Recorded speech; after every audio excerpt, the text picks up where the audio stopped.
I mean, money comes and goes, but you need to work on yourself as the individual because the world is going to change, and who knows how much it's going to change. I'm thinking pretty drastically. I'm thinking that us as humans, we've lived so much in this world of action and doing, and it's now kind of flipping the script of it really is important to be thoughtful in our thoughts and our thinking for what we plan on doing and spending more time in those arenas. For me, like going back to the basics is trying to optimize what we are doing and knowing this is my lane and I'm not going to get out of it. Like I will not flip an acreage. I won't even go look at an acreage because it's not my lane. I'm not going to do it. So knowing exactly what I do and exactly what I do not do is really helping us to kind of optimize for actual profitability. Discipline is having the ability to sacrifice your current self for your future success. And if you are not willing to suffer a little bit now, make yourself uncomfortable, your future is going to be uncomfortable because you're not setting yourself up for success. I have like the ability to speak visionary and understand visionary and get the ideas. And I have a very strong work ethic and quick start. So most times big vision visionaries are frustrated with their team because they don't get shit done. And I get shit done. Like I will run through walls. And so if I can do that in a very small way, I know that it'll be kind of catching and those visionaries will really, really enjoy that. Welcome to the Kash and Dash Show, episode 322 with Colin Schwartz and Ahern and Owen Dashner. And Ted. Man, I don't know how Jessica does it, man. Kudos to her. She ignores me and then she stays in another room most of the time when I'm home. What are we going to talk about today? I got to tell you what, Jessica left town this morning for a girls trip with Skylar for Skylar's birthday. And which I'm like shocked that Jessica's going to drive 6 to 8 hours because I've never seen her drive. She puts like 5,000 miles on her car a year. And I'm like, oh my God, this is gonna be interesting. She's like, I used to drive all the time. I'm like, great, do it when we're on a road trip. But she gave me the list. Here is your daily chore list. Here's your task list. Here's all the things you need to do around the house. And then Carson's like, oh my gosh, Dad, do we really got to do all this? He goes, can we just have a fun guys weekend and invite everybody over and swim and have house parties? Dude, we have a dog. We have a couple dog sitters that we use, or like dog sitter house sitters when we go out on vacation, right? And my wife's very detailed about that kind of stuff. She's a definite planner. She like everything we do for a trip has to be like exact. There's a walking schedule for the dog on the counter. Oh yeah, we have a Milo as our dog. Milo user guide. Gus is our cat. Gus user guide, and then like household stuff. It's like a 4-page laminated thing. I'm not kidding. Like it's ridiculous. We don't have a laminator. That's crazy. Yeah. Anyway, so I've come to the point now that Colin, you were kind of like the Theo Vaughn of this channel for Joe Rogan. You know what I mean? Because like every time, once a month, Theo Vaughn is on the podcast for Joe Rogan. I think it's kind of like he's his filler because he knows that he gets a cancellation and just calls Theo. Yeah, and then he'll be down there and they can just talk about everything and anything. So some comedic relief. Yeah. That was such a backhanded compliment. Where do I fit in here? Where's my mullet? We just know this conversation. We'll go He somewhere. was fishing for the name of who. I was brain farting on it. Yeah. So between you two, At least I'm not Joey Diaz. So between you two, besides us, you guys have been on the pod more than absolutely anybody. Yeah. Well, this is kind of I think we need to rebrand this as the sauna episode because wow, it is hot. It is here. cool It's enough. so hot. Yeah. It's I think we all have hot. we were talking about losing weight, so this might be our opportunity. That's true. We need a little red light therapy.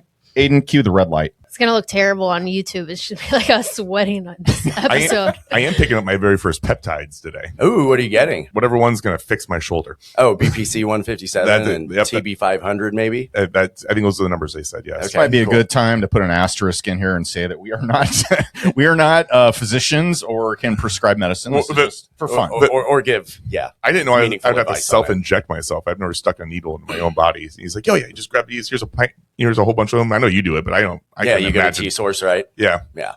So that should be pretty interesting. All right. Glad we started here. Anyway, what has been up with you guys? I haven't caught up with you in a while. I know. Which is weird. And I And was trying to Megan, invite you to dinner. We went to dinner last time, and that was a long night. or long time. That was a long night. Yeah, and you're like, can you go at 10 o'clock? I'm like, I'm not eating dinner at 10 o'clock. Anyway, so Colin, you have been traveling quite a bit. You've been involved in some different stuff outside of real estate. I thought it might be kind of fun to figure out what's going on in your world and mind recently. Megan, I haven't caught up with you in a hot minute either. Yeah. So I'm always here when you're not here. I know. Which is very helpful, by the She's way. my stand-in. And according to all the comments I get, she does a much better job than I do on here. Well, So can you imagine how much better the podcast would be if I wasn't here and she's filling in for me? I think our YouTube views definitely go up when Megan's on here as opposed to me. Yeah, I mean, I'm more of a Spotify. Yeah, we're not made for TV. Where do you Good guys face get for most of your radio. views? Is it Spotify, Apple, YouTube? Apple's number one, and then YouTube. Now, ever since it got taken over by Alex, Okay. in the first 3 weeks, he grew us from 33,000 views to over 80,000 views. 80,000 total. Yeah, That's impressive. How many So- subscribers do you guys have? That's proprietary information, Colin. I think I can look it up. it's under 700 on YouTube. But when Okay. he took over, we had like 400 just a couple months ago. That's awesome. So he's really grown it, and we have more YouTube videos on YouTube than we had followers at one point.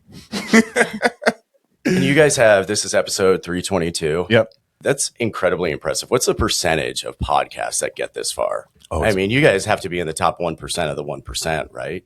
Yeah, as far as I would say number of episodes for sure. I don't know what the stats are on that, but I know, what do they say? 7 is the average of most podcasts. They die after episode 7. So there's the longevity. I mean, it's hard, it's commitment. And you had a podcast for quite a while too. Yeah, I think we got to like 30, 40 episodes. Yeah. That felt like quite a feat. But you would jam a bunch of recordings in one day, right? We would try to do 2 to 3 every I we tried day. doing it once, and it wore us out. Yeah, it was. You could listen. If you listen to them, you're like, yeah, I can totally tell. Yeah, I and it was really- on number 2 or your 3. energy By the goes third one, you're just Yeah. like, oh, I don't care You're anymore. like, Tell me. whatever. You really have to be like cognizant of like who you're bringing on and when, because if it's very factual and informative, that is podcast number 3 is a drag. But also, we were doing 2 and 3 hour episodes in the beginning. Right. We were like, hey, we're Joe Rogan. They're like, no, you're not. You don't have the following base. 3 hours. But here's the thing, though. Like when you're putting out content, like if you're a creator in this space, and let's say you have a niche specific to, say, real estate, you can have somebody that's a total subject matter expert on something. They know everything inside and out about that topic. So it's going to be super informative and very good, meaty content. But maybe they're just like boring as hell. You know what I mean? Their voice inflection isn't there. They're not funny. And then you get somebody that's super charismatic, but maybe they don't have a ton of experience or much to actually share from a practical. So it's kind of a balance. We like to kind of like have both, but it's always funny. We'll get somebody that's on the calendar and I'm like, what are they like? Because then you got to have a vibe too. Otherwise, it's just kind of like you're going through, sometimes you feel like you're going through the motions with the questions. Okay, What's your most viewed podcast? here's a stat, just so you guys know. Okay, cool. 4.1% of podcasts have made it to 322 or greater episodes. No, that sounds like way too many. Say that again? 4.1 of all podcasts in the world that's ever happened. Only 4.1% have made it to 322 or greater. I don't believe that. That seems high. That does seems seem high. way too high. I'm going to fact check that. 4.1% of all podcasts? Yeah, because you probably think like 50% of them do To 7 do 2 or episodes 2 or 5 episodes. Yeah. That's the number. Are those that are current and active? Who's saying that? Who said that? ChatGPT? Is that ChatGPT? Ask Claude, stop it. Oh, you're on ChatGPT. So I mean, I think that's a great segue. Is that what you're still utilizing? I use that in Claude Ted has Why? I guess. because I've just been on ChatGPT since the day it came out, so I got the most information on there. So that's a really good point. I'm glad you brought that up. So you know that you can transfer. You do the email and it sends you the information. It didn't send it when I did it, and I just never did it again. Okay, I you just- can almost even ask Claude to just do that for you, where you can set up a connector. It's called an MCP that can connect to it. But me or Megan can show you after the show. Where it's like on your Google Chrome and it's on the side. And it Yeah, does that but functions. but seriously, so like ChatGPT was great, still a great tool, I guess. I don't utilize it at all, but I think the big fundamental difference is like, and I know ChatGPT has changed, so this may not be relevant, but ChatGPT was like having a librarian at your side with access to every single book on earth. You have a question, it's able to consolidate, bring together information in a really constructive manner instantaneously. What Claude is like is having a marketing team, an IT team, development team, a team of operators that actually does the stuff, plus your librarian. So you're actually able to do actual real world output. ChatGPT is better for like research, images, putting things together, consolidating thoughts, but Claude can do all that plus actually do it. So there's a really simple prompt, and I can give it to you, and we can put it in the show notes after, that you just paste into ChatGPT that'll give you all the information. And I had the same concern. Like, I've been using ChatGPT for 2 years. All my information's in there. Knows me really well. Well, this is going to be relevant for all LLMs because Claude's not going to be the last thing. Maybe it does become the biggest and stay there, but there'll likely be another tool and you're going to run across the same situation. But it's becoming so intelligent that you can just put a prompt into ChatGPT, basically stating, hey, I'm going to move all my information to Claude. I want to pick up where I left off. I need to utilize it as I'm utilizing it now for business, personal. I need it to know me the same as ChatGPT does. And you will get the entire output. You paste that into, I don't know if you just paste it into the chat in Claude or there's like an about me section, and you'll probably want to add some instructions, but then bam, you are in the same exact place you were in ChatGPT as you are in Claude. And then you start adding connectors where it connects to your Gmail, to your Dropbox. Which I already did that. And you can start doing scans of all your documents so it can get even more knowledge on it. So really, I mean, it's less than a 10-minute process to fully move and be in a better state from ChatGPT to Claude almost instantaneously. You told me I'll get done when we're done here. Okay, Yeah. cool. It's like moving from Samsung to iPhone. No, I'm out. Yeah. Why would anyone have a Samsung? I have a Samsung. Stop Thank you it. very much. Yes. And What a I love it. dinosaur. I love it. Oh, man. You should It's switch. frustrating for all of us. You asked the question on the top podcasts. Yeah. Brandon and Megan hold the record still as the number one viewed podcast. Let's go. 40 something. Yeah. And then number 2 was Jeff, the CEO of Furnish Finder. Mm-hmm. That one blew up. Was he on recently or? He was on. About I was on that year one ago. too. Were you? Yeah. Did Okay. you just find your way to? It's funny how that works out. She weasels her way I into know. all these I know. things. You know what I say? I'm a professional weasel my way in. 100%. I'm glad that you I'm said it, so I so didn't have good to. at it. He did. He also he did as a newsletter as a CEO to all the Furnish Finder people Yeah. that are members, and then he included that in the newsletter too. So all of a sudden, I saw this massive one-day spike. That was a great episode, though. It was good. It really was. Actually, I just was texting with him yesterday or 2 days ago. He's like, "When are you gonna get me back on?" Oh, right on. Yeah. So, but yeah, that'd be another good one. And then, Colin, I think you're in the top 5. Really? With your first episode. Okay. So Where I went to the wrong office, and you guys had your old podcast studio. yeah, the memories. Mm-hmm. You were there too, right? You went Yeah. to the old In one? the house. Yeah. Yeah. Megan was Megan was on the first 10 episodes we ever did. Yeah. Yeah. Weren't you? No, you were 16. I thought I was way down the list.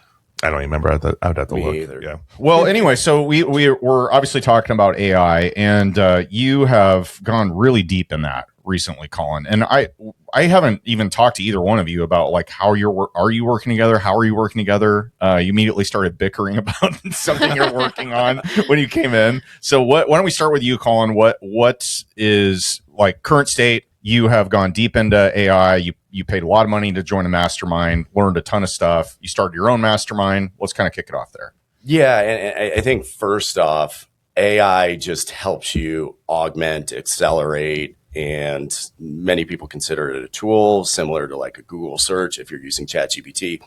Really, what I would like to say it is it's a skill. It's almost like learning a different language because it's using, I would assume so, it's using a different part of your brain.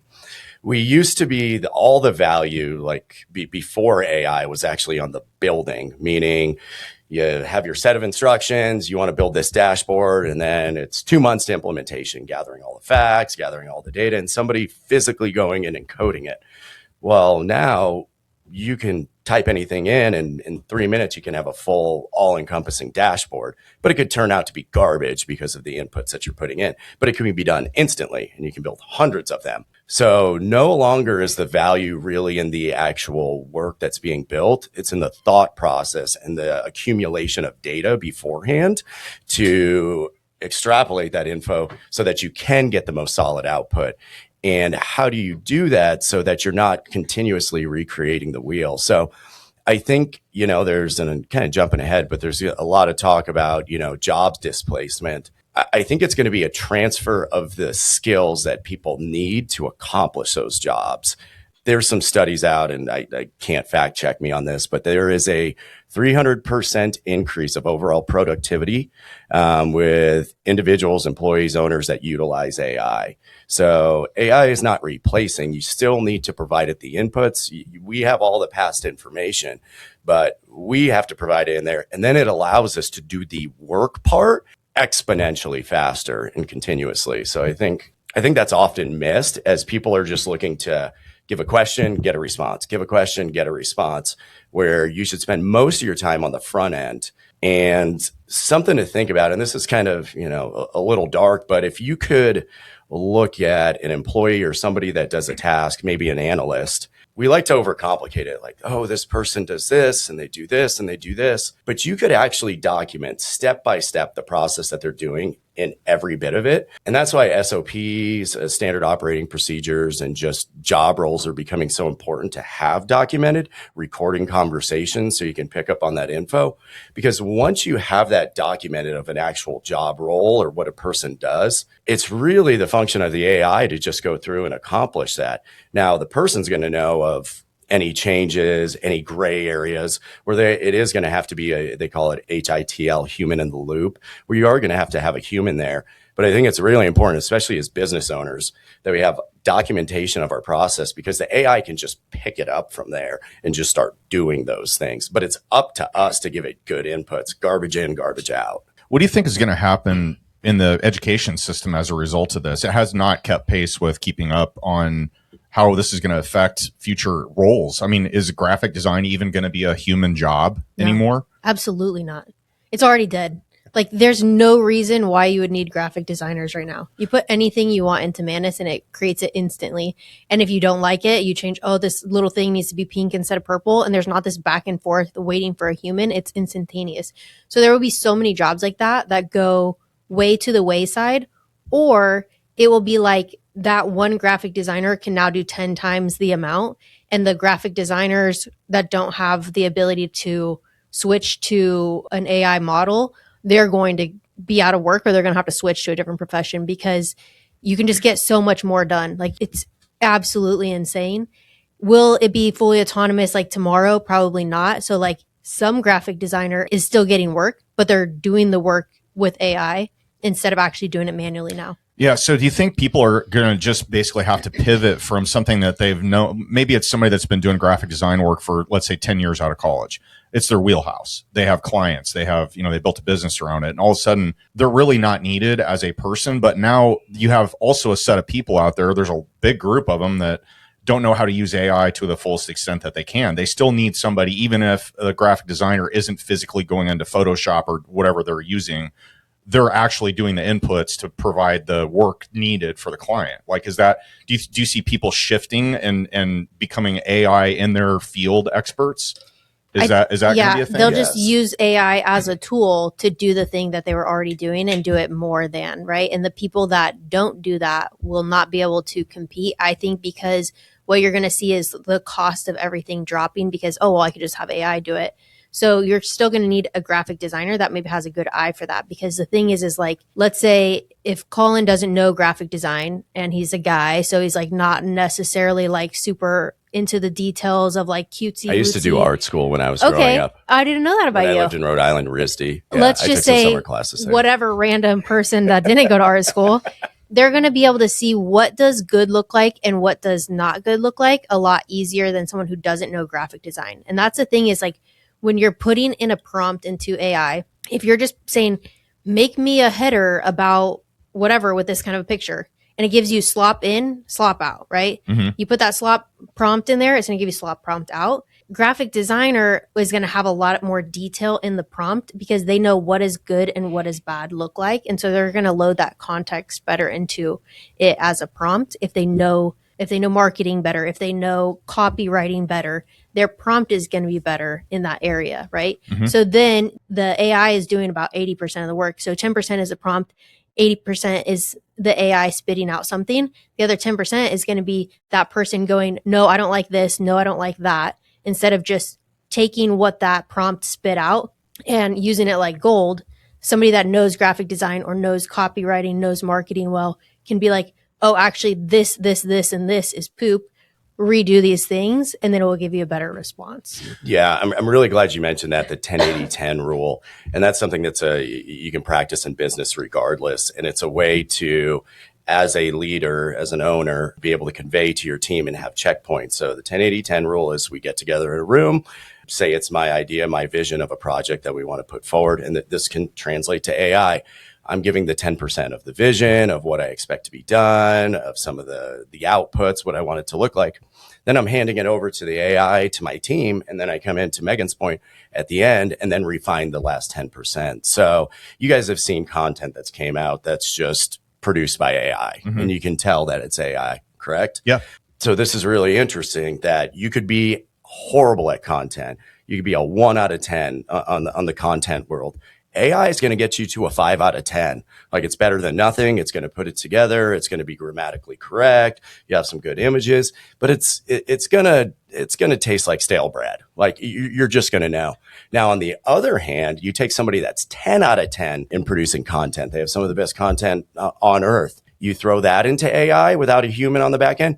That's also going to be a 5 out of 10. So really, you still need that human touch in it, because there's something inside all of us that there is this instant reaction to something when you know you're getting the wool pulled over your face. And AI is just not at the point where it sounds like a real human yet. It gets very, very close. It can match a lot of it, but it's still going to bring you down. So you're still going to have to use your unique creative skills to actually put something out there. That's not going to be okay. To expand on your point about people being able to recognize easily when something's AI generated versus authentic, I think there's this huge upswing in content out there like that. Social media, LinkedIn. I mean, every single article or post on LinkedIn is AI generated. And we've all done it for sure. But I think there's what's the term? Uncanny valley, when you can tell when something is supposed to look like a human, but it's not quite right. Like the eyes aren't right or something like that. It's called uncanny valley. And I think there's a huge growth in that, like a sensitivity to authentic versus inauthentic. And I'm kind of likening this to somebody that is a master craftsman and, say, building violin. Stradivarius, wasn't that the violins that are like, the rarest of all? $250,000. Yeah. But do you think there's a possibility that the real craftsmen that are creating authentic content or whatever their trade is are going to go have huge upswings in value because people value that so much more than just AI generated stuff? Absolutely. Because lower perceived effort. Absolutely. I mean, this has been brought up in the law industry, and I think this could apply to anything that's full of, there's tons of data out there, but there's still a lot of gray area, and there's nuances in the details that is very situational. If you are an expert and you're not utilizing AI, you're going to have a place, but somebody that's maybe, say, a 10-year experienced attorney that's not utilizing AI, they're never going to be able to keep up with somebody with 2 years of experience that's really proficient at AI. Now, if you're 10 years of experience and you overlay that on top of AI, you're going to be exponentially better off, because you're utilizing all your information, the stuff that doesn't exist, the stuff that's situational, the stuff that's human connection. And I think that brings up a bigger thing that we're seeing is, everybody's on their phones all the time. Everybody's looking for making more money, doing the next thing, getting more fit, traveling more, starting this big thing, scrolling on social media, going viral. And it's all dopamine. Dopamine addiction. It's all dopamine related. And dopamine, it increases adrenaline, it increases dopamine, obviously. And you start getting stuck in this flow of, you don't reach fulfillment. But what we are in a deficit in, where I think there's going to be a big pendulum swing, and that's why it's important to still utilize AI, but have the human touch, is oxytocin. Oxytocin is the connection. This is the reason why we're here. It's the reason why doing an in-person podcast is so much more valuable. I can see you guys. I can feel your guys' emotions. Like, we have these like subtleties of nonverbal expressions that come through, and there's going to be a big shift over to that, because oxytocin actually leaves you fulfilled. I mean, it's the touch, it's the human connection hormone that we're wired for. It's produced in women when they're pregnant and give birth to children. It is the connection that creates bond. And I see the world flowing way more in that direction, because people are going to know that they are going to start to feel, people are already starting to feel empty. And, I don't think any of us here really have that problem, but we can see it. We can kind of feel it. We get into those gluts. And that's why the events that Ted puts on, that's why I'm going to be putting on more events in person, because there's just something special about getting together that can't be replicated through artificial intelligence, virtual stuff. So I think that's the way AI can make us. I hesitate to use the word better, because if we're going, it's like a 1 degree off, like you've heard of the flight pattern. If you're going to New York from San Francisco, you're 1 degree off. You end up in Greenland. Never been there. Greenland or, South Africa, if you're 1 degree off. If you're, again, back to the garbage in, garbage out, if you are not doing things correctly, I mean, you've seen this. You go down a ChatGPT rabbit hole. There was one time I was looking at some crypto or something. Okay, I can arbitrage and do this. And it's like, yeah, that's a great idea. You're going to make 900%. Well, it was a bad idea to begin with, and it was just validating that bad idea. So it's really important that we're still educating, that we're still understanding what's going on in the real world, utilize that so that those good ideas can move faster and we can stack on top of those. Yeah, I think probably the most important skill that will start to surface up, other than connection, which I think is going to be a big piece of it, but is the ability to think critically. Because that AI does have such a tendency to agree with you. I have preferences, very strict preferences, where I want my AI to disagree with me almost to an annoying level. But you have to be able to think critically so that you can cut through the bull crap that it's giving you, because it will just agree with you, or it'll give you a whole list of ideas and you're like, I don't know, there's 40 things here. What is good? What does good look like? And you really have to use that critical thinking muscle. So with my kids right now, what are they going to do? They're young, right? So they're going to be entering the workforce in 6 years. I want them to be able to think critically, and I want them to be able to use AI, and I want them to understand prompting. And so we're working on all three of those things right now, because that will be the most important thing they can do. I don't know what that will look like 6 years from now. We might all be on UBI and chaos, but if they know that through those three things, I think you have the best chance going forward. Yeah. And I think I'm glad that you brought up prompting, and this is kind of getting granular on actually utilizing AI. So I've spent a lot of time with it. I do not consider myself an expert by any means. But you held a conference on it. I held a conference on it. I mean, I know more than most, but you get me into a room full of experts and I'm sitting at the bottom of the barrel. So I don't want to overinflate myself, but I'm learning it as fast as it comes out and applying it. So to your point, it's going to agree with you all the time. That's just a natural tendency. And I think they're trying to do things for that. But when utilizing AI, again, starting with the base foundation. So some of the skills in Claude, and again, I'm getting granular here, is what is something I do repeatedly? Well, I'm prompting in Claude. Claude has 9 contextual items in which it's reading from. So what's its output? What's its tone? What are the values, et cetera? But it's basically how it reads. So my idea, I circled around my kitchen for 48 hours, is how do we start and fix what's at the base? So, and anybody can do this at home. I'd be happy to share it out. And I've got a website where I share all these. Operators AI Daily, AIOperatorsDaily.com. Yeah, thanks, Megan. We'll put it in the show notes. Yeah, put that in the show notes.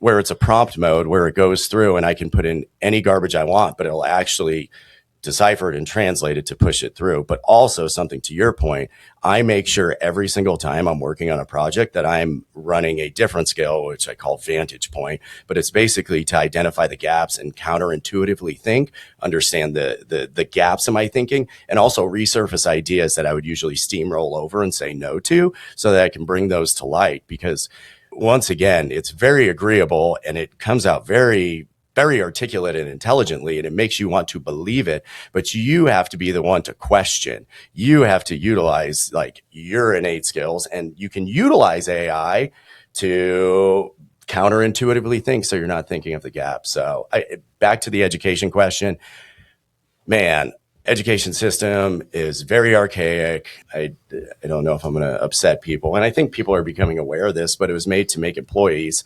I mean, you think of the whole construct of school.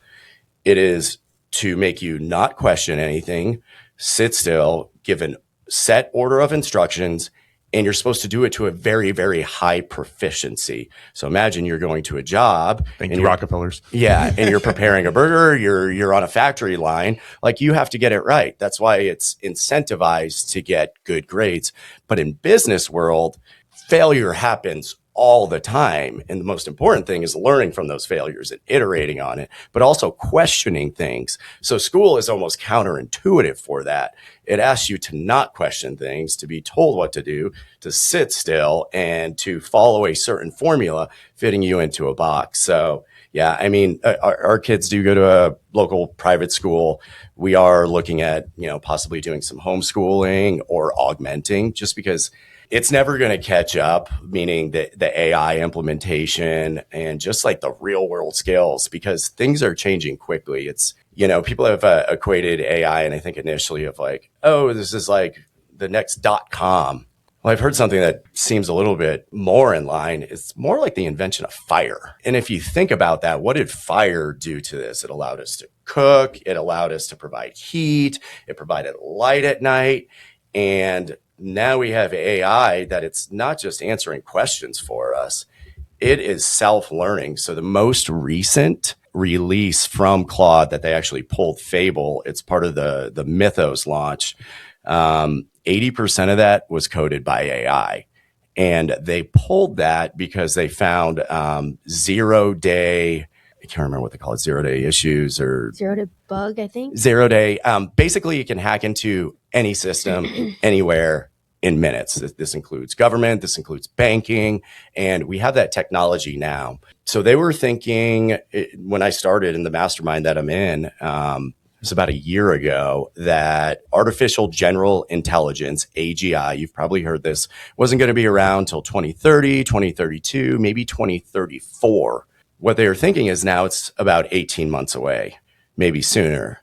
Artificial general intelligence, AGI, is basically when AI has the cumulative intelligence of all humanity in one spot. And that's when it is coding itself. That's when it is self-learning. That's when it is developing. That's where it is important that, us as the users, the people that are creating it, give it the right information, because you grow up in the wrong environment. You look at this as, a person. You can take two sets of twins, separate nature them at versus birth. nurture. Nature versus nurture.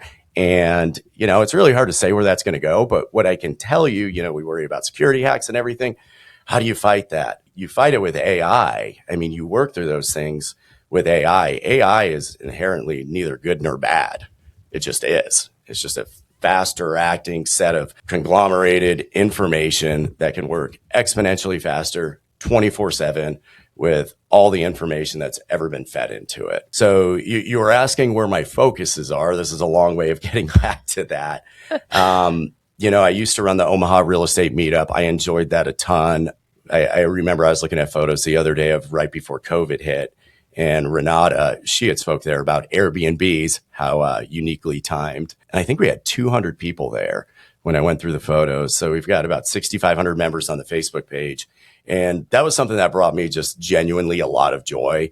I actually had a lady, I was getting my kids ice cream the other day, and she comes up to me. I didn't recognize her at first. And she's like, "Oh, I have to tell you, you don't know me. I'm blah, blah, blah. I saw your post. I attended your meetup, and I've bought a 7-plex in this other rental. And now I'm doing real estate full time. I was able to leave my job." And I was like, man, that is cool. I had somebody else. I was in the Denver airport. They came running up to me. "Oh, thank you, blah, blah, blah. I bought X amount of flips."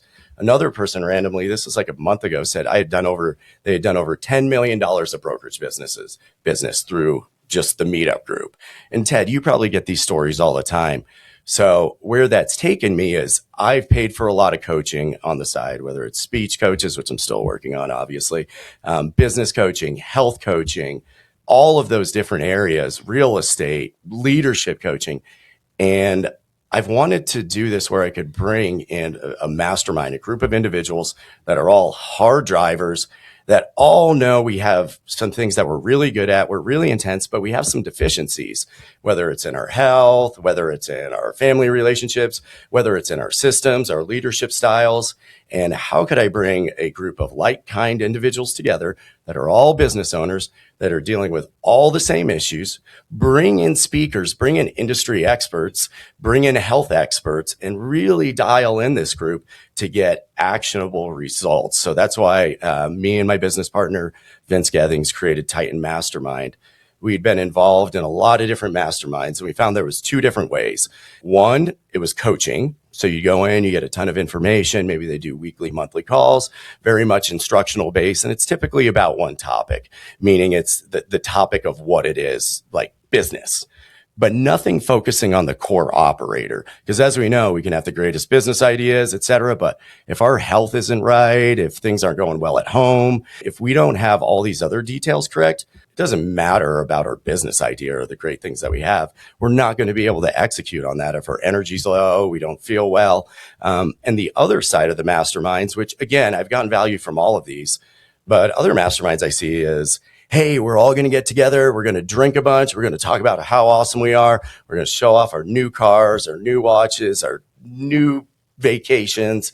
And we're going to have awesome speakers that tell us hypotheticals about cool things they're doing. And we're going to be left a little bit like, what did I really get from that besides meeting really interesting, cool people? So wanted to combine something to make actionable results and move people forward. And I'm really happy, like genuinely ecstatic. We have 20 members right now, and some of them have just seen the ones especially that are doing everything. We have one member that's lost 40 pounds, no longer on caffeine, is in a better mood, more energy than ever. In the first 19 days, they already have a low 8-figure business in the exterior world. In the first 19 days, they were originally at capacity just of how their business organization was set up. Well, we bring in an industry expert, a business expert that we focused on EO principles, laid out some opportunities for them. In 19 days, they got an extra $4 million of contracts, which their gross margins are 20, 30% just from restructuring the organization. Now they've been able to see capacity grow from these different shifts, just from learning the methodologies that we and the instructors are teaching to be able to add 35% to their top line and overall profitability of 35%. Some other individuals have added teams, so they've created time back through delegation, which allows them, instead of focusing on the $10 or $20 an hour tasks, to go where they're actually valued to the $1,000 an hour tasks. And this is happening all over the place. So we've been operating for about 6 months now. And honestly, it's a ton of fulfillment for me. It's something I've wanted to do. And then being able to have resources, it's a paid group, but we pay all of our coaches. We pay for blood work. So if you join the group, you are going to get your blood work done so that you know from a health standpoint, what are the things that you need to improve so that you can show up as a better father, husband, and operator. So yeah, it's been something really special. We do 2 live events a year. We have weekly calls. And, I see myself doing this for the next decade at least, because I just had a ton of fun doing the meetup group, and I just shifted. You guys have seen me like evolve, go to a different stage of Collin. And I saw that when business was going really well, I had never been around success before. We grew up not with a lot of success. My parents weren't entrepreneurs, grew up in Belen, New Mexico, yada, yada, yada. So I didn't start this until I was 32. So when I started making money, I told myself in the back of my head, well, I can let my health go. I deserve it because I've worked hard for so long. Or I can let this go because I deserve it. And that's your ego creeping in. And if you don't have the right people around you checking you and you're not doing self-evaluation, those things can get really out of line. I mean, how many times if you're at a conference, you see somebody that's 400 pounds speaking up on stage and they're in shirts all over the place, coffee stain, and they look disheveled, but they're talking about how much money they make. And you're like, man, I want to be like that person. There's nobody, because they're not taking care of the core thing that's most functional for their life. I mean, money comes and goes, but you need to work on yourself as the individual, because the world is going to change, and who knows how much it's going to change. I'm thinking pretty drastically. I'm thinking that us as humans, we've lived so much in this world of action and doing, and it's now kind of flipping the script of it really is important to be thoughtful in our thoughts and our thinking for what we plan on doing, and spending more time in those arenas, as well as connection itself. So that's one of the main things I've been working on is Titan. Was that a good monologue? That was the answer to question 1. That was the answer to question 1. Woo! That was Only a good 40 show. minutes. Wow. Yeah, that's a lot. I know Hey, you. talking. Well, you've invested a lot of time in not just that. And Megan, we want to obviously catch up with what you've been up to as well. But one thing I've always really liked about you and your approach is you've been driven. Everybody that's met you knows that you're motivated, goal oriented. You're really into fitness, business, all those things, continuous improvement. But you also carve out a lot of time with your kids. Like you're like, I'm missing this meeting today. Even if it's like sometimes you miss important meetings and they're all important, right? You get burned out on the importance level of things. It's like, take my plod, record it, and then give it yeah, back. but I mean, you do, because you'll be like, yep, I'm going to Thomas's wrestling meet, or I'm going here. And like, that's a hard stop. So I think if you put safeguards like that in your life, you can manage a lot more than people that go all in and then don't pay attention to their health or things like that. But how do you guys think about that? Yeah, yes. You're fit. You guys both have, Megan, you and Colin, and you, Ted, as well, obviously. And family is super important to all 3 of you, all 4 of us. But how do you guys think about the balance? And it's a myth, work-life balance. But no, I get we're all where different, you're but we're all on the same page in a lot of ways. Yeah, I get where you're going, and I have to think about the reasons why I started this. And there was a period of time where I forgot that. We like to say we're doing this for our family, and if you really peel it back, we're doing it for ourselves. Yeah. But we still have to remember the core reasons of what we told ourselves, because if we fast forward to the end of our time, what are we going to regret? Well, it's going to be not spending enough time with our family and kids. And that's going to happen regardless. And we're still going to regret that no matter how much time we spend with them. We're going to want more, but we're not going to want more meetings. And, when I first started in real estate, I wrote down 3 goals. And, my first goal was to be able to leave my W-2 in a year. My second goal was at year 3 to be able to take a vacation where I worked, because I was doing leasing. I was spraying for bugs. I was doing all the things in real estate. I was touring properties. I was managing the team. So to be able to take a vacation where I was working, and then at year 5 was to be able to take a vacation where I didn't have to work, where I could just check in. And I hit all those goals. Now, the funny thing about goals is be careful what you wish for. You just might get it. I should have added a lot to that and some subsets of those goals.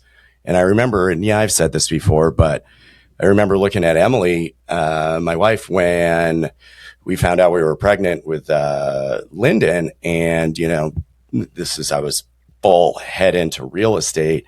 And I remember telling her, I was like, I'm going to be working so much the next year that I'm probably going to miss out on a lot of her life. So I never have to miss her events. Now, I've been about 95%. I don't miss their events, and they notice that. And that's super important. Now, one of the things that nobody, when I say they, just the world doesn't tell you. And I was talking with somebody about this the other day. When you start having children and they get older and involved in activities, you need to immediately cut out 40 hours of your week, because that's gone. Mm-hmm. So that's why you see these entrepreneurs, having to work so much more or focusing on systems.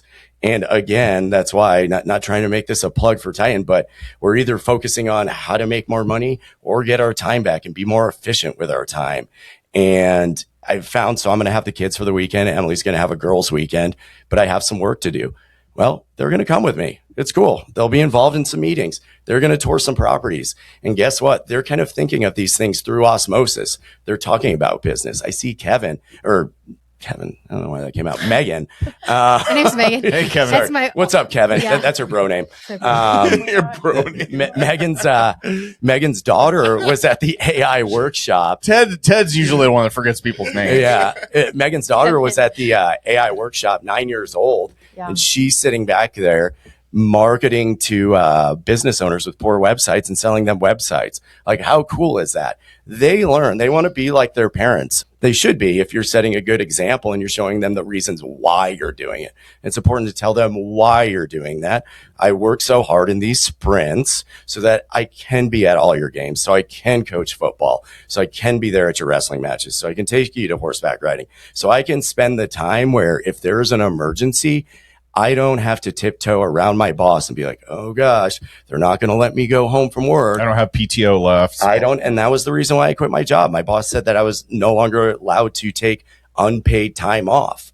Yeah. And I was like, okay, this is not where I want to live. Like, there is a better construct out there. So, You know, the thing that hit the hardest at the mastery event for some of the attendees, I can't tell you how many people came up to me because I made a comment that when we were talking somewhere in there, it said, I'm the only dad that's at all my kids' events at school. Like, they're all moms. I'm the only guy that's there most cases. And maybe once or twice has happened in the last 6-7 years. But I attend all the Valentine's Day events. I attend all the every single one of those types of events. And I can't tell you how many moms, especially, but maybe 6-7 people came up to me just about that one comment. And it hits hard for people. Like, oh man, nobody else is doing that. You know, it's all the only people that are doing that. There's the stay-at-home moms. There's a reason why we do what we do. Absolutely. Yeah, you know what I think though too is like if you think about both of our journeys, where we're at now, and then how we got here, is we didn't try to 5-hour work week the whole freaking time. We worked our butt off for the first 5 years and put in the time and worked the 100-hour work weeks. Took really big risks. I lived behind my flips in a freaking trailer, and everybody goes, I could never do that. And I'm like, yeah, that's why you don't have the life I have right now. You're like, I can't do what you do. Time freedom. I can't just be blah vanilla for 40 years. I wanted to work my butt off for 5 so I could do whatever I want for the rest of my life. Same and regardless, and time is going to pass regardless. And our focus always is that short-term pain. Oh, I don't want to do this. I don't want to wake up earlier. Man, that sounds uncomfortable. And it's a product of fear where we're scared to jump on the podcast. We're scared to put out that post. And I still have a ton of fear and all of this stuff. We're scared to take that chance on ourselves. But regardless, time is going to pass, and you are going to be at a point in the future where all that pain, whether you absorbed it or you chose to take the easy route, is gone.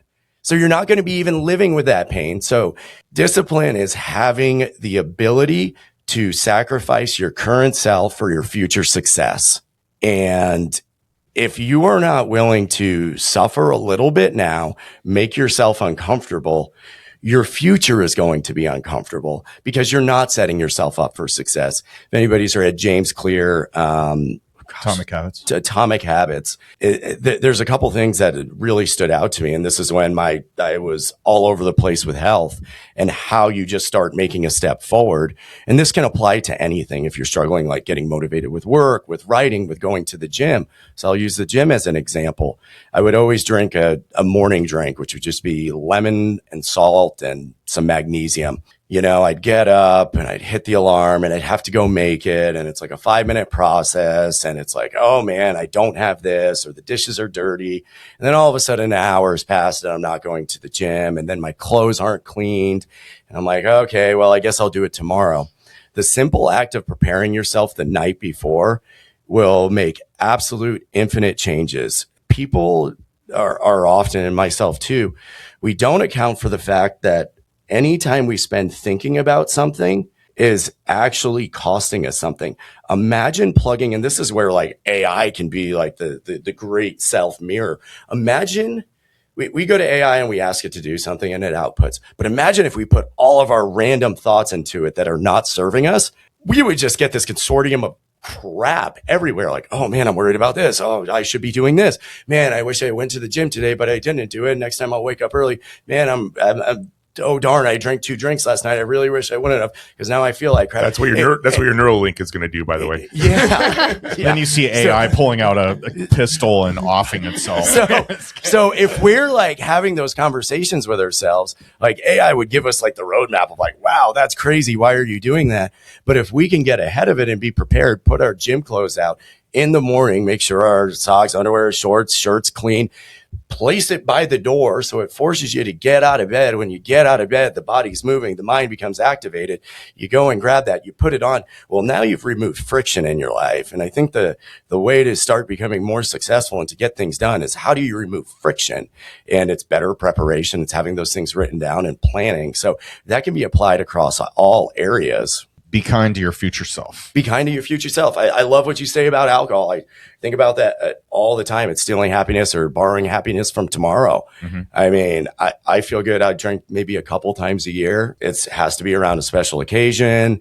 I don't drink in Nebraska unless it's a special occasion. And a special occasion has to be something special where it like, where it's adding to the mood, where we're doing it in celebration, we're doing it in harmony. Because otherwise you're going to pay a price. You're pulling a deficit from your future self. It's basically like running a credit card for short-term gain. And that short-term gain that you're absorbing now and you're enjoying now, there is a price to pay later. And that goes with all things. I mean, that's why delayed gratification is so important.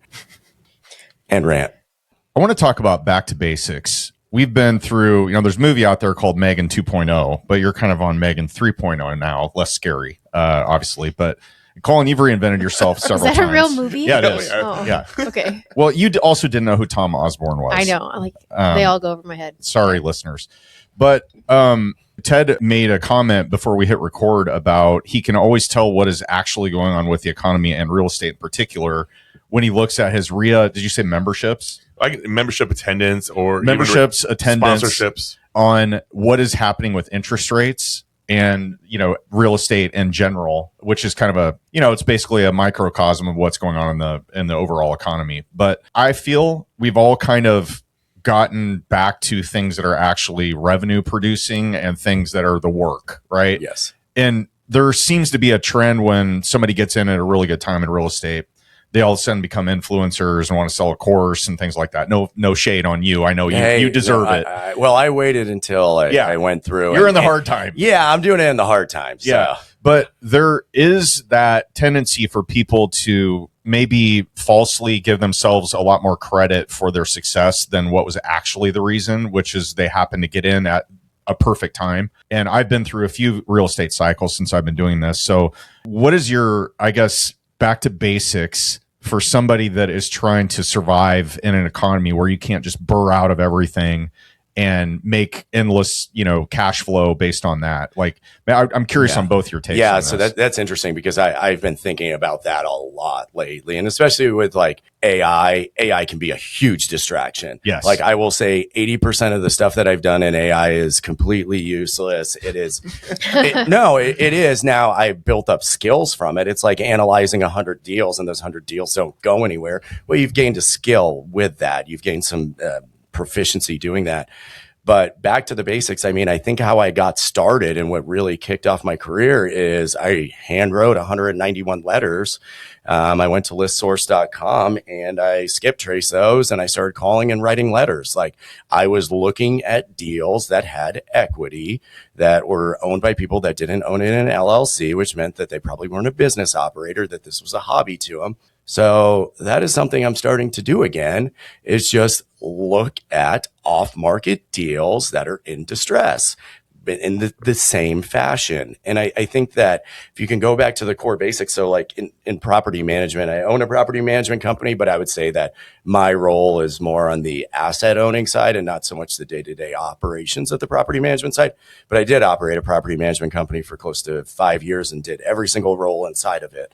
The question I always ask when we on the ownership side are providing information or expecting questions to be answered is how does the leasing agent and how does the maintenance tech view this? Because I want their opinion, because at the end of the day, real estate can be really simple. You buy a building, you fix it up, you lease it out, you take care of your resident. When they move out, you clean it up and you lease it out and you do it again and again and again and you service the customer.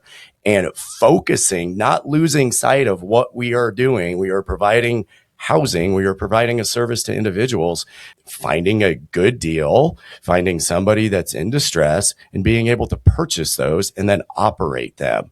Like everything else becomes noise. When you're talking about, well, I need to set up this entity structure. I need to get my website. What does my business card look like if people still use business cards? I want to make sure that XYZ is working. Sure, all those things are valid, but they're not as important as the fact of in actually just doing the thing.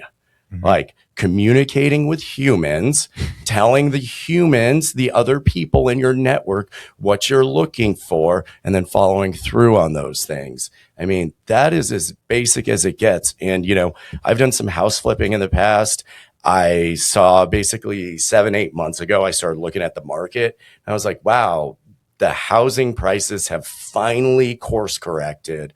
Not all of them, but have finally course corrected to be more reasonable. Because there was a point in time where everything just went through the roof. Everything was $395,000 for a 2-bed, 1-bath. That's over exaggerating, but you get what I'm saying. It's finally course corrected to be a little bit more in line, but the competition hadn't picked up as much because everybody got weeded out because of the 2-year spell of interest rates increasing. So that's why I'm flipping houses now under Acreage Bros.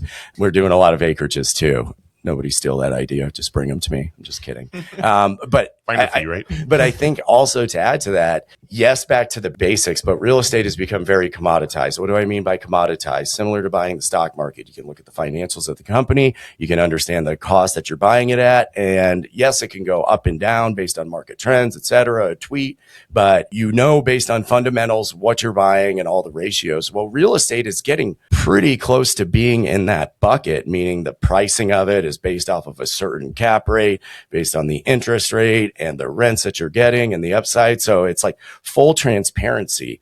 I think the way that, you weren't asking this, but I think the way that you can stand out is then layering some complexity. Being a business owner means you're solving problems. The bigger the problem you solve, the more you get compensated. The easier the problem means there's more information out there and more people can do it. So purchasing a single family home, multifamily, still complicated, but it's getting much more, again, I'm going to use the word commoditized, where all the information is laid out there. But then how do you add a little bit of complexity to it? How do you add some nuances? So acreages, you buy an acreage and it's got 20 acres. Maybe you parcel off some of the land. Now you've created some value there. Why? Because that's adding complexity to it. There's a couple extra steps to it. Airbnb did that for a while. Now there's midterm rentals. So we're doing midterm rentals as well as furnished long-term rentals. Why? Because we can purchase $3,000 worth of furniture. We can increase the rent $300, $400, $500 a month.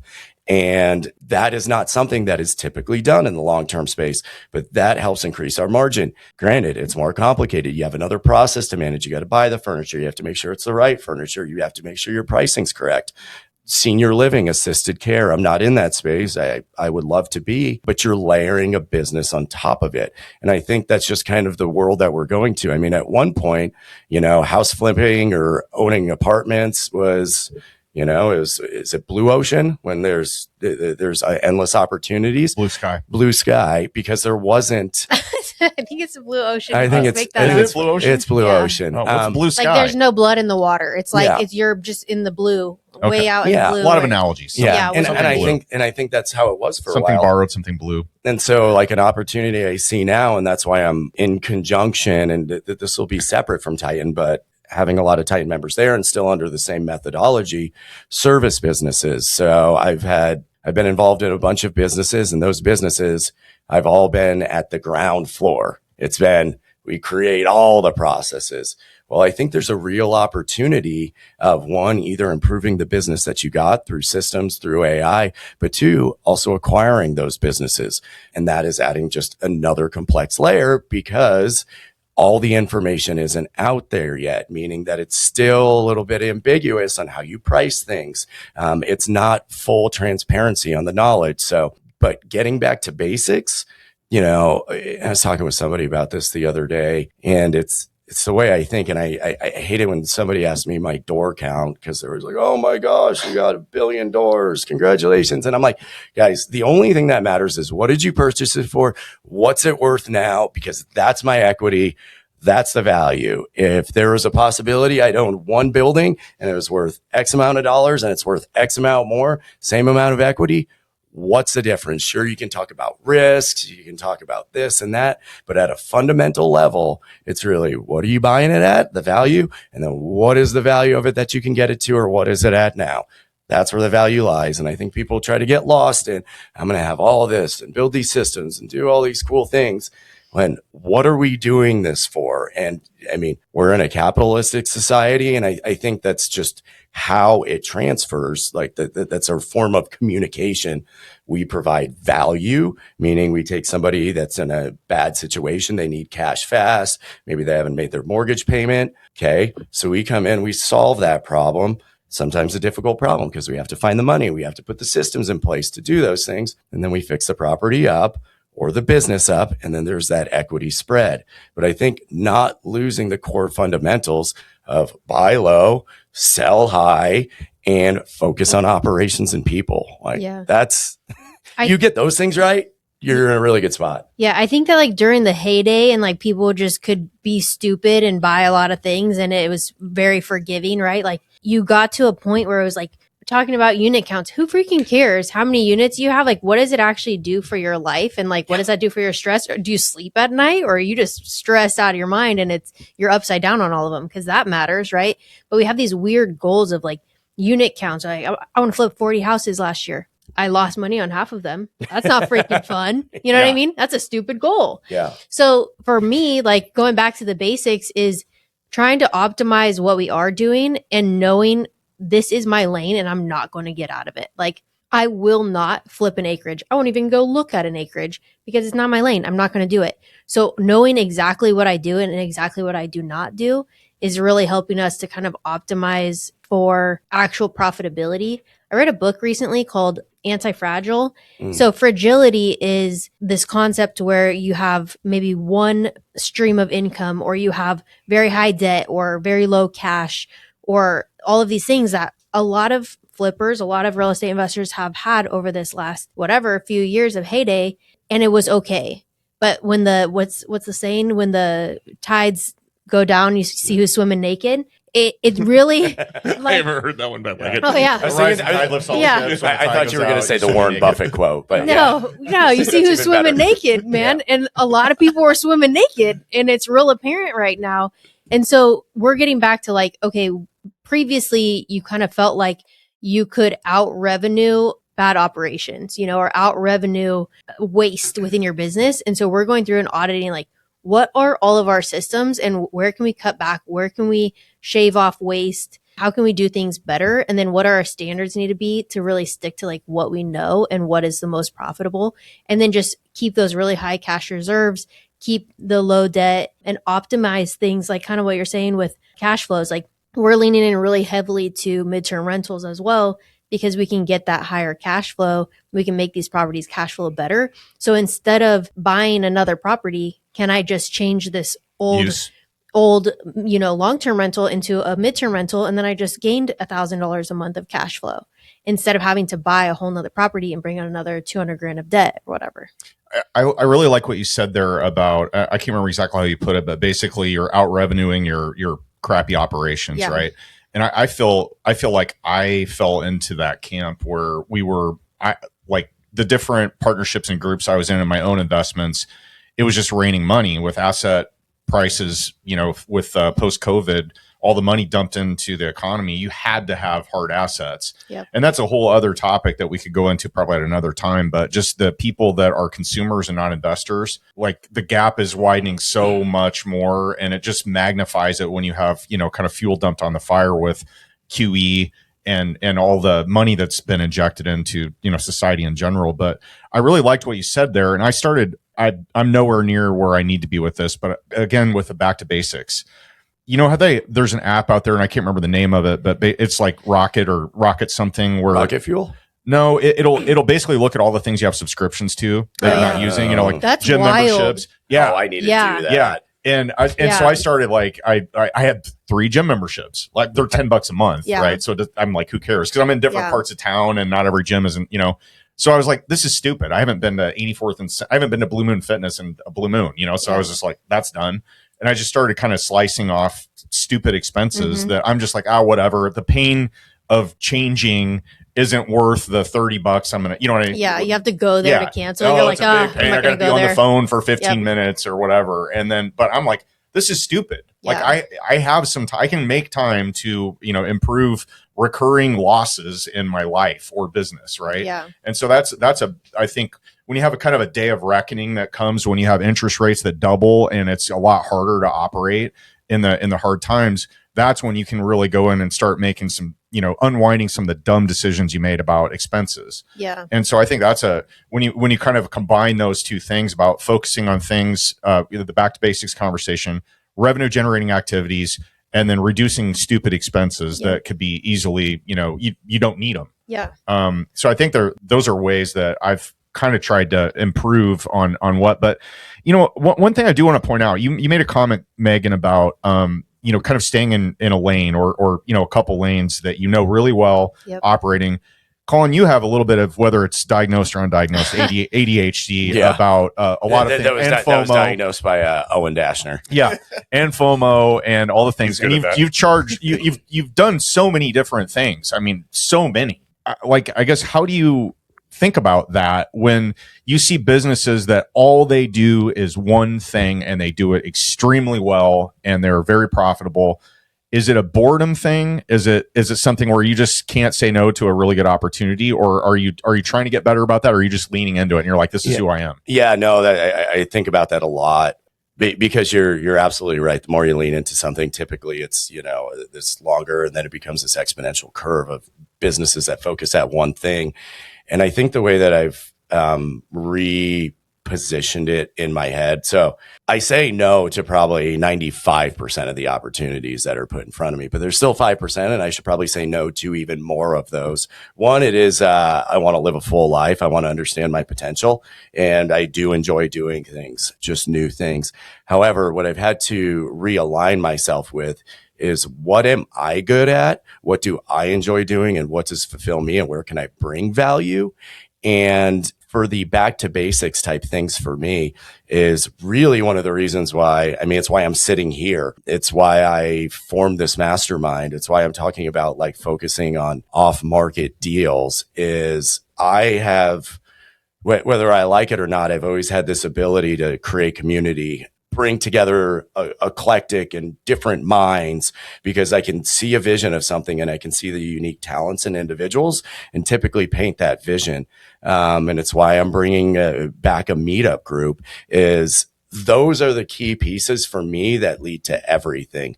And typically it's through some sort of partnership, meaning that, yes, I could do one thing well, but that's not fulfilling, and that's not necessarily my strength to just do that. It's more of okay, I have this ability to bring in unique individuals, to see opportunities, to galvanize them, to help push these things forward. Like in liquid lending, I'm not the day-to-day operator, but I brought quite a few borrowers. I brought quite a few different opportunities. But that stays in my concentric circle of networking, learning new things, and then bringing together people then which we can do business with on a long-term basis. So they all, I see, and again, it's evolving, but I see my role of being kind of the connector of individuals, and then the opportunities that stick out to me where I can add value from either past knowledge or just current skill set, of bringing those on if time allows. Right now I'm contemplating pretty heavily of walking into two different service businesses that are disorganized. They have the sales side, they have great leadership, they have great staff members, but what would my role be in there of getting them systematized, help them on the marketing front, and then just help them get a bit more organized? And that organization may come from an outline from me, but then I'll likely be delegating a lot of that. Who Not How has become a principle of mine, because I am exceptional at two things and horrible at the rest of it. I can force myself to be good at a couple things, kind of in the middle there, but it's really, how do I lean into what I'm exceptional and then surround myself with people? And it's the same reason I join masterminds or I hire coaches, is because I know there is somebody out there that is better at me at X, Y, and Z. So I am going to want to work with them, hire them, bring them into my sphere, and provide them value in the ways in which I can, but so that we can work together. So I think that big vision visionaries like that too, or many vision visionaries, I'll call it, they just need really good operators, because they have to know that and know themselves, which we've talked about this, that you have a minimal bandwidth for each one of those things. And so you might bring a lot to the table, but you're not going to be able to bring a lot of time or full-time attention to something. So you just have to have a really good operator in each of those things or over all of those things. Yeah, Titan's a great example of that. Vince, him and I think this is important for any partnership, you're aligned on your goals, you're aligned on your morals and ethics, and your overall work capacity. I think those are just critical things. But you do want it to be somewhat of a Venn diagram where you have differentiating capabilities and skill sets. Vince is very systems driven. He is very much operating. He had 16 years of military experience. So he knows how to stay within the lines you know me, I'm all over the place. I'm bringing lines everywhere. I'm moving the needle. But when you put me into this container that has regimens that's outlined, and I can utilize my creative skills to say, real estate or business mastery or communication is going to be one of those items that we discuss. Well, I've had interest in those and I've worked with speakers so I could bring those individuals in. So I think it's really important to complement yourself with other individuals in those areas. Well, you two have proven to have a talent for, to use your term, weaseling your way into rooms and being almost indispensable to people that are maybe big visionaries. And maybe in your case, Colin, it's like you are a super connector and you have a innate talent for bringing community together with like-minded people that want more. And Megan, you did a whole presentation on this at the Omaha RIA with Ted. I know I'm catching you on the spot with this, but maybe like, how do you think about that when you're put into a new situation and you want to make an impact, but maybe you have a limited amount of time? When you're involved in 10 different things, you have 10% of yourself that you can give to that at any given time. And whether it's more of a transactional thing where, like, Colin, you go out and you meet somebody that has a whole bunch of money and they need to deploy it. They don't know how, they don't have a conduit for it. And you're like, hey, my group does XYZ. You bring them in. You don't have to handhold them through the rest of the process because somebody else is driving that lane, right? I know that's a big topic and a big question, but Megan, let's start with you. How do you approach that, from a conceptual standpoint? Yeah, I think that networking is probably one of the most important things you can do. And I've said that before, like at that RIA talk, it's so huge. And it's been so huge in my life to just open massive doors. It's like the wild card, right? You can save your way to like profitability, but that wild card of when you meet somebody like a Brandon Turner, like a Colin Schwartz, like Joe Stolte, right?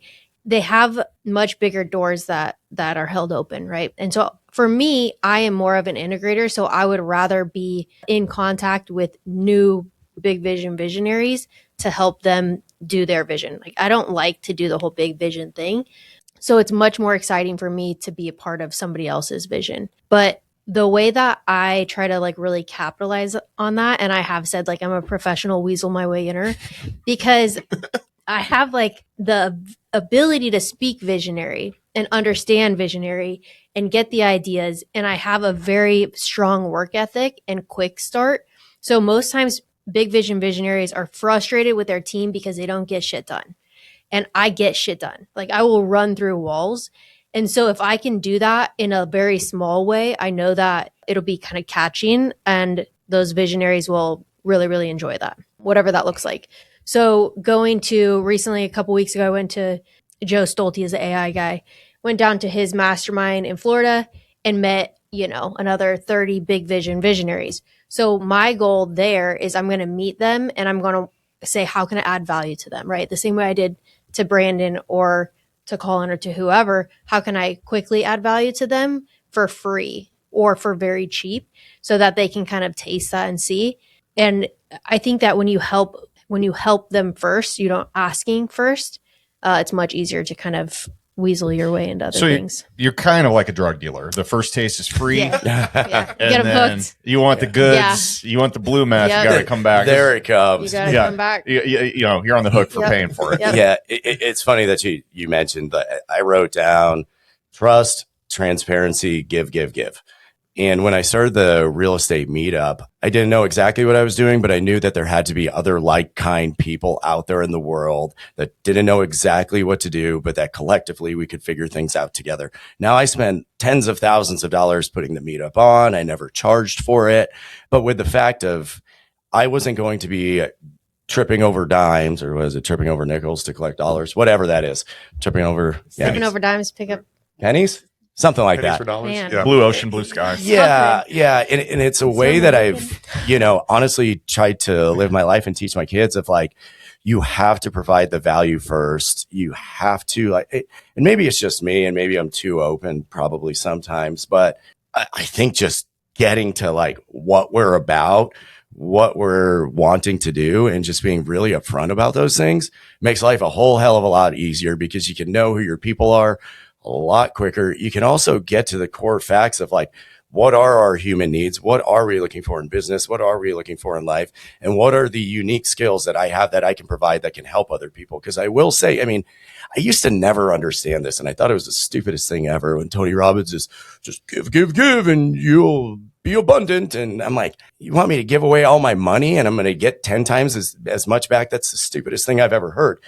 Until I really thought about it. And the more value you provide in the world, and I'm going to use the word weaponize, the more that you can use your skills to weaponize people so that they can become stronger individuals, more powerful individuals from your unique talents, there's going to be a piece of you that hangs on with them, and they're never going to forget that. So again, I ran the meetup. I never charged for it. And I don't say that as, ooh, it's so great, but I knew that whether a scene of that, and I wasn't expecting anything, but that there would be some goodwill received of that when I did have an ask, that there would be people that would be willing to give because of how much I put into it, because I cared about every individual being successful, because the more that they succeeded, the more I would succeed. I mean, you talk about your 5 closest friends, look at your network, you look at your net worth. Those things are 100% true. And if you start creating these even larger groups and the entire ship is rising, the entire group gets better. So I think there's, and maybe this was a longer time ago, but everybody, and you still see this of, oh, this is my deal and I'm not going to chop it up and, secret this, secret that. I was going to say there's not too many secrets in the world. And then the past year, I feel like there's just opened up Pandora's box of every secret on earth. But, in business or knowing things, so many people try to gatekeep that, when if you give more, it's going to excite them and they're going to remember that and they're going to want to work with you because you've empowered them and allowed them to grow so that their elevation elevates you. And it's really important, like whether it's in a negotiation, anything like that, to really second personing to truly, and this is super difficult, especially if you're in like a heated argument or something, but like take a step back. What is this person really trying to get to? And start speaking the words that they're speaking. And if you can see it from their perspective, because it is very possible in any conversation, 2 people can be right and 2 people can be wrong. There's this book called Spiral Dynamics Integral. And it's a sociology book. And I'm not going to get in too much in depth to it, but it's about the evolution of humanity and the core values that we're all implanted or nature and nurtured with. And the sociologist, he used this in South Africa because you were combining the British that, were looking at domination, expansion of their empire, expansion of empires. And those were core values that were built into them. As you looked at South Africa, and I'll probably get this wrong, but was more like tribal, family, community, resource gathering. And you combine those 2 together, you could speak the same truth, each person, but they could be completely different of what their like core value alignment is. And I think if you can start understanding where that person is coming from, you may not agree with it at all. It may be completely outside of what you consider your core value, but it is their core values because of their evolution. And then there can be lots of combinations of that. But if you are just combining and understanding those things, you can really start to help, one, know yourself better, but know those other individuals better and what they're trying to accomplish. And at the end of the day, if you want to make more money, again, you're solving people's problems. Oftentimes we're trying to solve our problem. Well, our problem isn't the other person's problem. And the other person, you are trying to transact and eventually get some of their capital, whatever resource, their time, and you need to provide value. And that is the energy transfer there. So I think it's really important to just take a step back, understand where they're coming from. I mean, this happens all the times. And this is like, especially like negotiation 101. If you're just approaching the conversation about price, you're missing out on like 5 or 6 other variables. Like maybe it's timing.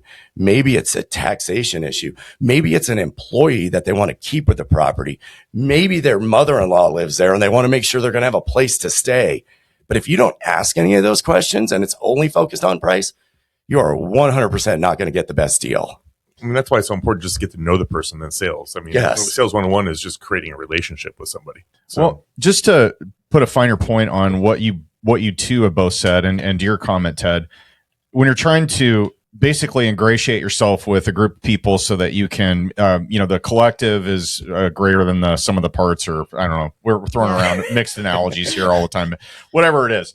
But being direct and specific, building alliances with people, whether direct or indirect, doesn't have to be partnerships, but becoming a valued contributor to the trajectory of someone else's life can cause people to run up to you in the airport and say, "Oh my God, you changed my life." Like that is is there any better feeling than that? Just with somebody that you don't know that well, to have them come up and say something. I mean, that is just the best. Yeah. But I think honesty about what your goals and weaknesses are. But one thing I really love about both of you, all three of you actually, and all three of you in there too, is I love the fact that you're not like trying to like maybe bleep this out, but big somebody when you walk up and you're like, I have it all figured out, I'm the best. And you see some gurus that you go to conferences and they'll get up on stage and you feel like intimidated up to talk to them. That shit turns me off. The ones that you don't feel intimidated and the ones that build the most alliances and impact the most people are the ones that are relatable. And it doesn't have to be something where you're always talking down about yourself, but at least be a little bit self-deprecating so that people can feel like you're a real person. You screw up too. You put your pants on just like I do every day, right? Like, yeah. I've always loved that about this, collective group that we have, where we're just like, I don't have all this figured out, but I can tell you what I do know from all the mistakes I made and what I've learned from it.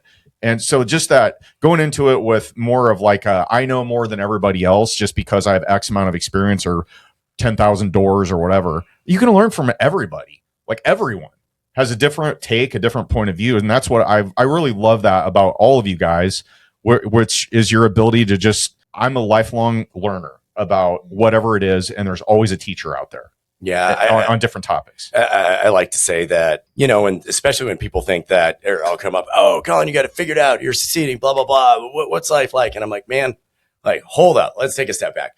Like, I'm in the second inning of this. Like, I have done the practice, done the work to get on the field and actually play ball, but there's still a lot of game to go and a lot of things could change. And there's a lot of variables out there that I don't even know that are coming. So to think that I'm going to be thinking of myself of like, I've got it figured out, everything's working and there's nothing else to learn. Yeah, I've arrived. And, I've had to reframe my goal and I've never really had like, sure, I have financial goals, but it's really hard because I start thinking about inflation and all those things. And I also think it's like a really weird way to think about things. Like it's good to have goals like in a business because you do need to march towards something, your expected profitability, all those make sense.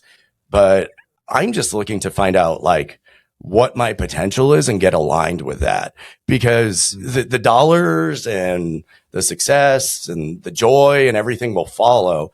But I just really want to know, I don't want to limit myself of putting a financial number, because that's just, when we get into this, it is a money problem that we're solving. How do we get enough money so that we gain time freedom? And I think the first thing you realize after you solve the money problem is, well, one, there's never too much money.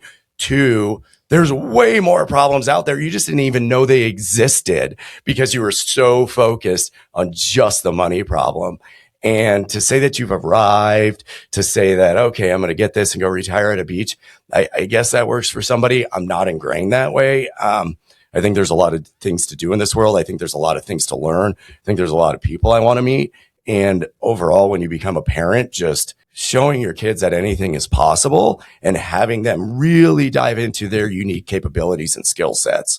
So yeah, I don't ever want to be like, okay, I've got this many doors and this many businesses making this much money and life's grand and I don't need to learn a new thing. And I think because as soon as you stop doing that, it's not that you stay flat. No, you start regressing, because whether we like it or not, the world is evolving around us. And there is some fear that I have of like getting left behind and keeping up, but also it's just a pure interest of the expansion of the mind, expansion of the body, expansion of the connectivity.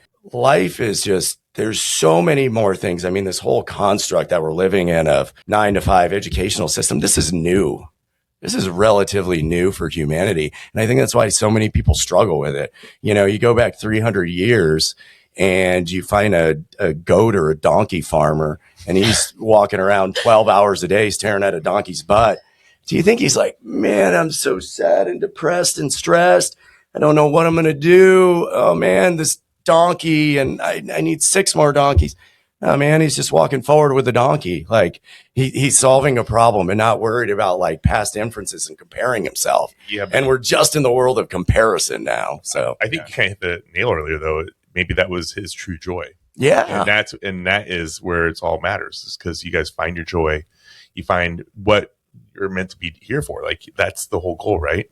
Like you said, you're on your second act, right?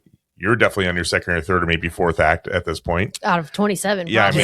Yeah. And just finding out what your purpose is true joy. Yeah, I used to consider it like, man, like at 25, I'm like, man, I'm going through a midlife crisis already. And no, it's just an evolution when you realize that your old self is not aligned with your future self and where your goals are heading. And so you have to start stripping off those things. And that includes, friends, relationships, habits, behaviors. And it's okay. I think there's a stigma around of, oh, you've changed. Yeah. It's an evolution. Colin's like favorite saying, I feel like he says it to me like 100 times a day, is figure it the F out. Yeah. I won't say it on Figure I it know the it's F a out. family I didn't come this show. far to come this far. Yeah. And my favorite quote is, the cowards never started, the weak died along the way, and that leaves us. And I think that's a really good analogy for people that get into business and how we view it. The cowards never started. I'm not calling people that have a W-2, whatever, cowards, but typically there is fear to not go do something like that.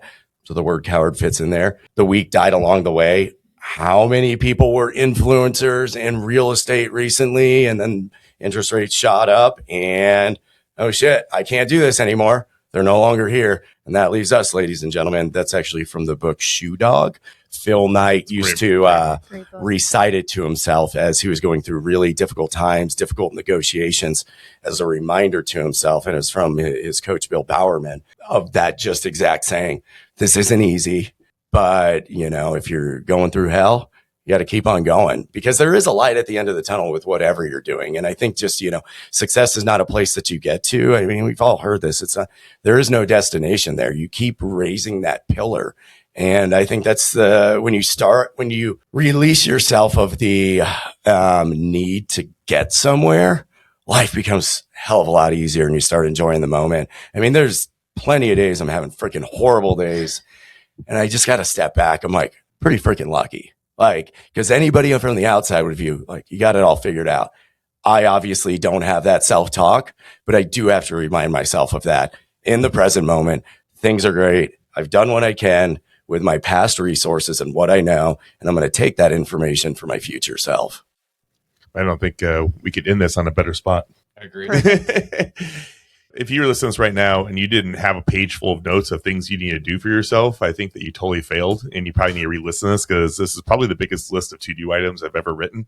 I'm canceling my subscriptions now, so thanks, Owen. You probably saved me money. Well, I appreciate you guys both coming on. I think the content was amazing. I think last time we went deep diving into life and health. This time is into your personal wellness, growth, and AI. The tidbits here are just amazing. But with that, Owen Dashner, we see us out. On behalf of Aiden Bear and Ted Kaasch, I'm Owen Dashner. You've been listening to the Kash and Dash Show with Megan and Colin 3.0. Sign off. Sign off.